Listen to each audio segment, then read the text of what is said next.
आस्था times, समाजसेवेची आस्था असणारं एकमेव व्यासपीठ। 16 डिसेंबर 2012च्या रात्री 9 वाजता दिल्लीतल्या मुनारिकाजवळ चालत्या बसमध्ये 22 वर्षीय तरुणीवर सामूहिक बलात्काराची क्रूर घटना घडली। या घटनेनं दिल्लीसह भारतभर पडसाद उमटले। आंतरराष्ट्रीय स्तरावरही ही घटना चर्चेचा विषय ठरली। अनेक मोर्चे, रास्ता रोको अशी आंदोलने झाली। याबाबतची अधिक माहिती देताना कार्यक्षम पोलीस हवालदार वैभवी भोसले म्हणाले की या अत्याचारात मृत्युमुखी पडलेल्या पीडितेला पुढे निर्भया असं नाव देण्यात आलं। यानंतर संपूर्ण देशभर मुलींच्या आणि महिलांच्या संरक्षणासाठी निर्भया पथक आणि दामिनी पथकाची निर्मिती करण्यात आली। आपल्या सातारा जिल्ह्यामध्ये एकूण निर्भया पथकाच्या 7 टीम तयार करण्यात आल्या असून आपली ही 4 नंबरची टीम आहे। या टीमच्या माध्यमातून सातारा जिल्ह्याचे एसपी समीर शेख साहेब तसेच अतिरिक्त पोलीस आयुक्त दलाल मॅडम, डीवायएसपी राहुल दास, फलटण तालुका ग्रामीण पोलीस स्टेशनचे पोलीस निरीक्षक सुनील महाडिक यांच्या नेतृत्वाखाली आमची ही टीम तालुक्यामध्ये सर्वच माध्यमिक विद्यालयांमध्ये जाऊन मुलींच्या मध्ये जनजागृती आणि मुलींना मार्गदर्शन करत आहोत, अशी माहिती वैभवी भोसले यांनी दिली आहे। गुणवरे येथील सरस्वती एज्युकेशन सोसायटी संचलित प्रोग्रेसिव्ह कॉन्व्हेंट स्कूल या इंग्रजी माध्यमाच्या विद्यालयातील मुलींना वैभवी भोसले यांनी माहिती देताना पुढे म्हणाले की आमची ही टीम निर्भयाचा एकच नारा, टवाळ पोरांना नाही थारा या उक्तीप्रमाणे काम करीत असून मुलींच्या आणि महिलांची कोणी छेडछाड करण्याचा आणि त्यांना त्रास देण्याचा प्रयत्न करत असतील तर मुलींनी आमच्याशी संपर्क केला तर त्रास देणाऱ्या व्यक्तीवर निश्चितपणे आम्ही योग्य ती कडक कारवाई करू। या प्रसंगी सरस्वती एज्युकेशन सोसायटीचे सचिव विशाल पवार, संचालिका सौ प्रियंका पवार, निर्भया पथकाच्या सौ कोदळे मॅडम आणि पोलीस कॉन्स्टेबल दत्तात्रय भोसले, विद्यालयाच्या प्राचार्य इत्यादींसह विद्यालयातील शिक्षक, शिक्षिका आणि शिक्षकेतर कर्मचारी उपस्थित होते। यावेळी अधिकची माहिती देताना वैभवी भोसले पुढे म्हणतात की आमचे हे पथक विविध शाळा, कॉलेज, हॉटस्पॉट आणि एसटी स्टँडचा परिसर या ठिकाणी साध्या वेशात गस्त घालत असतात आणि महिला आणि मुलींचं संरक्षण करण्याचा प्रयत्न करीत असल्याचं सांगून भोसले म्हणतात, सध्या कोणतीही नोकरी मिळवत असताना पोलीस व्हेरिफिकेशन खूप महत्त्वाचं असतं, कारण एखाद्या साध्या कंपनीत जरी नोकरी तुम्हाला मिळवायची असेल तर त्या ठिकाणी तुम्हाला तुमच्यावर कोणताही गुन्हा नाही, तुमची वर्तवणूक चांगली आहे असे प्रमाणपत्र पोलीस स्टेशनच्या माध्यमातून मिळवावे लागते। म्हणून तुम्हाला निश्चितपणे एक सांगते की तुमचे आईवडील खूप कष्ट करून तुम्हाला शिक्षण देत आहेत, मात्र तुमच्या एखाद्या चुकीच्या वागण्यामुळे तुमच्यावर एखादा जरी गुन्हा दाखल झाला तरी तुम्हाला आयुष्यभर नोकरी मिळू शकत नाही। त्यामुळे तुम्ही कधीही चुकीच्या पद्धतीने वागू नका आणि आपल्यावर गुन्हा होईल असे वर्तन करू नका, अशी माहितीही शेवटी वैभवी भोसले यांनी दिली आहे। यावेळी उपस्थित मान्यवरांचे आभार विद्यालयाचे प्राचार्य यांनी मानले।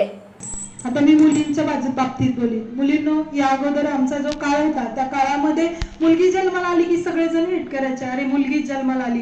पण आज इंस्टाला, फेसबुकला, डीपीला पण बघतोय प्रत्येकाला असं वाटतं की माझ्या घरात एक मुलगी जन्माला आली पाहिजे। अगदी तिचं वेलकम पण छान पद्धतीनं केलं जातंय, बरोबर की नाही? पाहतो की नाही आपण साजरे केले जातात, अतिशय छान पद्धतीनं तिचं वेलकम, वाढदिवस केले जातात। मग आपल्या आई बाबांची उंचावल असं कृत्य आपल्या हातून घडलं पाहिजे, बरोबर की नाही? आज बघा, एसटी ड्रायव्हर पासून ते राष्ट्रपती पदापर्यंत महिला आणि महिलाच आहेत की नाही? अगदी राष्ट्रपती पदावर मुर्मूजी बसलेले आहेत। आताचं जे चांद्रयान सोडलं त्याचं नेतृत्व देखील महिलांनी अतिशय चांगल्या पद्धतीनं केलेलं आहे। आज मी तुमच्या पुढे उभी आहे की नाही? मग तुम्हाला असं वाटत नाही का भविष्यात मॅडमच्या जागी तुमच्या मॅडम देखील आता किती छान इंग्लिश टॉकिंग करत होत्या, मी त्यांच्याकडेच बघत राहिली। तुम्हाला नाही असं वाटत का भविष्यात मी मॅडमच्या जागेवर उभं राहिली पाहिजे, भोसले मॅडमच्या जागेवर उभी राहिली पाहिजे, मुर्मू जे आहेत त्यांच्या ठिकाणी त्या पदावर मी बसली पाहिजे, भविष्यात मी चांद्रयानचं नेतृत्व केलं पाहिजे, हे असं वाटतं ना मनामध्ये? मग त्या दिशेने वाटचाल केली पाहिजे, होय की नाही? जर आपण आताच अभ्यासावरती, पुस्तकावर जर प्रेम केलं तर 100% आपण ह्या पदावर बसू शकतो की नाही? तर महिलांमध्ये आणि मुलींमध्ये खूप मोठी अशी ताकद आहे। आयुष्याच्या रंगमंचावर कुठलीही आपल्याला हे नसताना देखील आपल्या अंगामध्ये तेवढी ताकद आहे। अगदी मानव निर्मितीपासून ते इथपर्यंतच्या पदापर्यंत फक्त आणि फक्त महिलाच आहेत। आज मुलींच्या संख्या जास्त आहेत, चांगले रिझल्ट देखील मुलींचे येत आहेत, प्रत्येक पदावरती मुलीच आहेत की नाही? मग एवढी मोठी जी ताकद आहे ती परमेश्वराने दिलेली आपली ताकद आहे, त्यामुळे त्याचं जतन करायचं आहे आणि छान पद्धतीने चांगल्या पोस्ट आपण अचीव करायच्या आहेत। अजिबात पडायचं नाही। सगळ्यात महत्वाचा मुद्दा की बऱ्यापैकी आपण कसं करतो,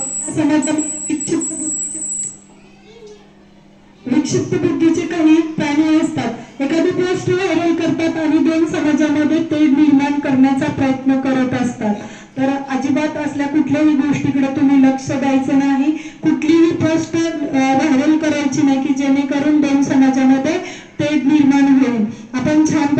करायला आलेलो आहोत. छानपैकी अभ्यास करायचा आहे, चांगल्या जागा अचीव करायच्या आहेत आणि आपल्या आईबाबांचं नाव उज्ज्वल करायची अजिबात निराशा करायची नाहीये. आलं लक्षामध्ये? कायदा खूप स्ट्रॉंग आहे. तुमच्यावरती जर एखादा गुन्हा दाखल झाला तर तुम्हाला कोणत्याही स्वरूपात एखाद्या कंपनीत 10,000 रुपयाची देखील नोकरी भेटणार नाही, कारण हल्ली गुन्हेगारांना नोकऱ्या दिल्या जात नाहीत. कारण उदाहरण आहेत. या अगोदर कसं की 7 वर्षापूर्वी एक आमचा अंमलदार असायचा, तो डायरी घेऊन बसायचा. त्या डायरीचा कालावधी असायचा 10 वर्षाचा. आणि तुम्हाला माहित नसेल की तुम्ही ज्यावेळेस आता शिक्षण घेताय, शिक्षणाचा भाग कंप्लीट झाल्यानंतर तुम्ही जॉबसाठी जेव्हा प्रयत्न करणार आहात, तुमचं बाहेर देशात जाण्याचं देखील स्वप्न असणार कोणाचं, किंवा एखाद्या IT कंपनीत काम करणार असाल, तर अशा वेळेस शेवटचा टप्पा असतो तो पोलीस व्हेरिफिकेशनचा असतो. आणि ते पोलीस व्हेरिफिकेशन फक्त आणि फक्त पोलीस स्टेशन मध्येच होतं. तर या अगोदर कसं 7 वर्षापूर्वी एक आमचा अंमलदार स्टेशन डायरी घेऊन बसायचा. त्या स्टेशन डायरीमध्ये रोजच्या घडामोडी, जेवढ्या एनशा कोर्टाचे निकाल, जे काही असेल रोजच्या घडामोडी असायच्या, ते त्याच्यात नोंदल्या जायच्या. अगदी तुम्ही किती गुन्हे केलेले आहेत, तुम्हाला किती शिक्षा झालेल्या आहेत, इथपर्यंत ऑल ओव्हर सगळे आमचे वेगळे रजिस्टर राहतात, त्याच्यामध्ये ते नोंद केलं जातं. आणि तुम्ही एक 10 वर्षांनी 15 वर्षांनी तुम्ही पोलीस व्हेरिफिकेशन किंवा पासपोर्ट व्हेरिफिकेशनला येणार असाल, तर आता त्या डायरीची पद्धत बंद झाली आहे. त्या डायरीची जागा जी आहे ती CCTNS नावाच्या यंत्रणेनं घेतलेली आहे. आणि त्याच्यामध्ये ज्या रोजच्या घडामोडी ज्या नोंदल्या जातात, तर त्याला असा कालावधी नाहीये की 10 वर्षाचा 15 वर्षाचा, तर त्या CCTNS मध्ये कायमस्वरूपी तो डाटा फीड होणार आहे. तुम्ही एक 10-15 वर्षांनी ज्यावेळेस पोलीस व्हेरिफिकेशनला याल आणि तुम्ही पोलीस व्हेरिफिकेशन मागाल, त्यावेळेस तुम्ही आल्यानंतर तुमचं नाव टाईप केलं जातं त्या CCTNSला. जसं की माझं वैभवी प्रमोद भोसले, तर माझ्या नावासमोर इथं डाटा येतो की मी किती गुन्हे केलेले आहेत, मला किती शिक्षा झालेल्या आहेत. जर माझं क्राईमली रेकॉर्ड आलं तर मला कोणत्याही स्वरूपात साधी 10,000 रुपयाची देखील नोकरी मिळणार नाही. त्यामुळे मुलांना अजिबात देखील ह्या वयामध्ये कळत न कळत चुका होऊ देऊ नका. ठीक आहे? आपण 6वी-7वीची मुलं गाडी चालवता, बरोबर की नाही? चालवताना लायसन किती वर्षांनी निघतं? मग कशासाठी तुम्ही गाडी चालवता? कायद्यामध्ये खूप बदल झालेला आहे. आलं लक्षामध्ये? जर तुम्ही ह्या वयात गाडी चालवली तर विदाऊट लायसन तुम्ही अल्पवयीन असताना देखील गाडी चालवली म्हणून तुम्हाला 25,000 रुपयाचा फाईन बसतो. दुसरी गोष्ट की तुम्ही जर एका लहान वयात आहात आणि एखादी वयोवृद्ध रस्त्यानं लोक चाललेले असतात किंवा तुमच्या हातामध्ये कळत न कळत गाडी मिळालेली असते, त्यामुळे तुम्ही काय करता, त्याचा आनंद घेता, खूप मोठ्यानं गाडी चालवता आणि रस्त्याला वयोवृद्ध माणसं चाललेले असतात, एकतर त्यांना जाऊन धडकता किंवा ट्रॉल्या, उसाचे ट्रॅक्टर चाललेले असतात, त्यांना जाऊन धडकता. जर तुमच्याकडून अपघात झाला तर तुमच्यावर नाही, तुमच्या पालकांवर गुन्हे दाखल होणार आहे, आईबाबांवर गुन्हे दाखल होणार आहेत. त्यामुळं अजिबात गाडी चालवायची नाही. पहिल्यांदा 18 वर्ष कंप्लीट करून घ्यायचे, लायसन काढून घ्यायचं. आलं लक्षामध्ये? त्यामुळे त्यानंतरच गाडी बाहेर काढायची. जर तुम्ही विदाऊट लायसन गाडी चालवली 25,000 रुपये फाईन आहे. तुम्ही मोबाईल टॉकिंग केला 1,000 रुपये फाईन आहे. टिबल सीट असाल 1,000 रुपये फाईन आहे.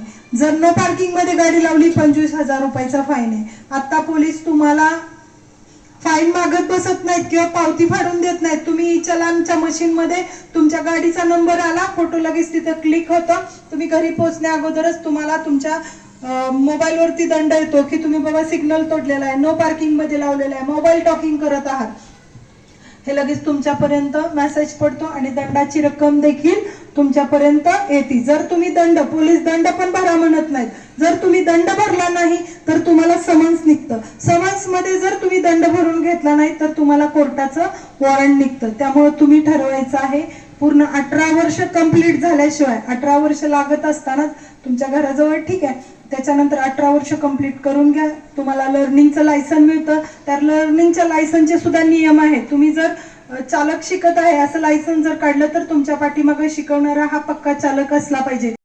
आमच्या नवीन बातम्या पाहण्यासाठी आजच आमच्या आस्था टाइम्स न्यूज चॅनलला YouTube वर सबस्क्राईब करा आणि बेल आयकॉन प्रेस करा.